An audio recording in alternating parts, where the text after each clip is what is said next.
Oui, bonjour. Moi, j'ai fait quelques rallyes en DB, mais j'ai surtout fait ma carrière dans la Formule 1 Matra. Voilà. Enfin, j'ai quelques souvenirs de DB, tout de même.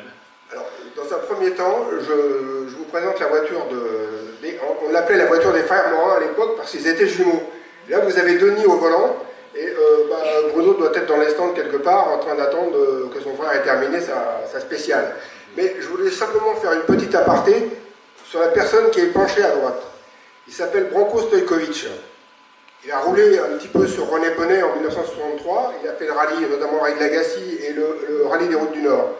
Mais ce personnage, c'était un réfugié politique yougoslave. Mais il est à l'initiative, il est à la base de la formation de Jean Todt comme copilote de rallye.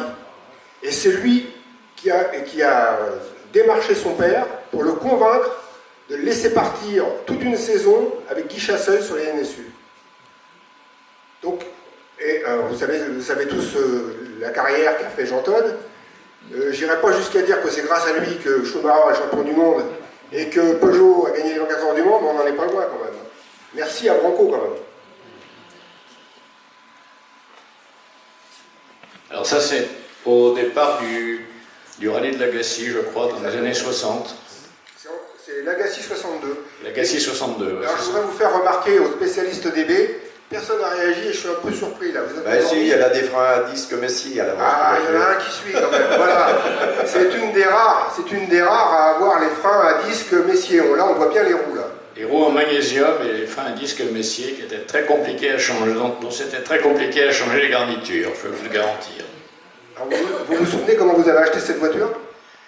En fait, c'est mon frère jumeau qui l'avait acheté parce que, je sais pas, lui, il était interne en médecine, il gagnait du fric et donc il avait pu en mettre de côté pour acheter une voiture, pour essayer de faire pareil que moi, parce que moi j'avais une DB qui provenait du Prince de Monaco. Voilà, que j'avais acheté auparavant, oui, donc une 750, moi j'avais une 750. Et qui venait de chez Chancel, comme celle-ci d'ailleurs. Toujours le rallye de Lagasse. Toujours la spéciale, voilà. Une spéciale entre les bottes de paille, comme savait le faire Lagasse. Et on remarque que l'aile est cabossée. Alors j'ai posé la question à Denis, je lui dis mais comment ça se fait que cette voiture est cabossée au début du rallye? Il me dit j'avais pas d'argent pour la repeindre. Et ça ça doit être au rallye de Lagasse ou alors au rallye à Rouen, comment ça s'appelait? Le rallye d'Elbeuf. Voilà. C'est le rallye d'Elbeuf, c'est ça, c'est le rallye d'Elbeuf. Ouais. Et là, elle a encore souffert un petit peu plus puisqu'il manque un phare. Et on remarque que la banane de pare-choc est un petit peu allumée encore. Voilà. Là, on peut le voir, on est au départ du rallye parce que le phare est en état encore. Premier rallye, première victoire. C'est vrai, premier rallye, première victoire dans la catégorie, c'est vrai. Rallye du Limousin, voilà, etc. Et juste une petite précision, Denis Morin m'a demandé de retrouver le parcours de la spéciale de la chevalerie. Il s'en rappelle comme si c'était hier. Toujours le Limousin. Voilà, la côte de Bénal, rallye du Limousin, vieux souvenir. Là, c'est vous qui êtes à côté, je crois. Ouais, je pense. Oui, entre mon frère et moi, on se confondait l'un l'autre et les gens nous confondaient, alors de toute façon, ça n'a pas changé. À la remise des prix. Là, on est au rallye des routes du Nord, au départ du rallye des routes du Nord, dans une course de côte. Alors là, au rallye des routes du Nord, on a eu des malheurs, parce que ça se passait ça durait la nuit, après il y avait une course à Reims, qui avait gagné le Guésec du reste.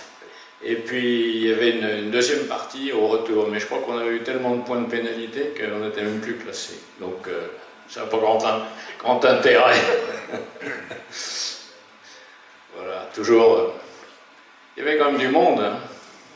Et là, on voit que Bruno essaie du moteur Panhard, du moteur Dina. Alors c'était le moteur de la Junior.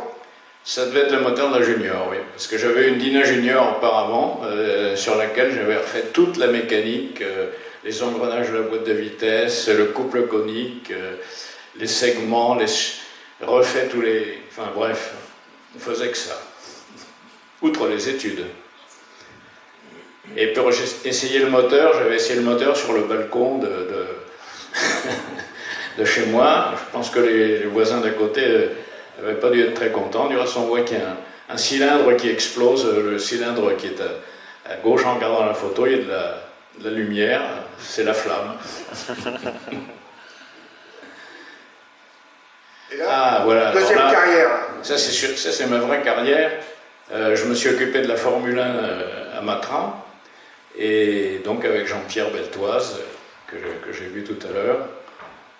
Je dois examiner quelque chose. Jean-Pierre a du souci, et moi aussi. De toute façon, on a toujours eu du souci avec les voitures Matra. Surtout en Formule 1. Et là, c'est avec Johnny Servoz-Gavin, donc je m'occupais de sa voiture aux 24 heures du Mans de 1969.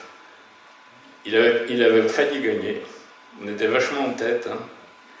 Et puis quelque chose s'est cassé. Voilà. Rapidement, vous êtes resté combien de temps chez Matra au service de la compétition? Ah ben, je suis resté les 5 années qu'on fait la Formule 1,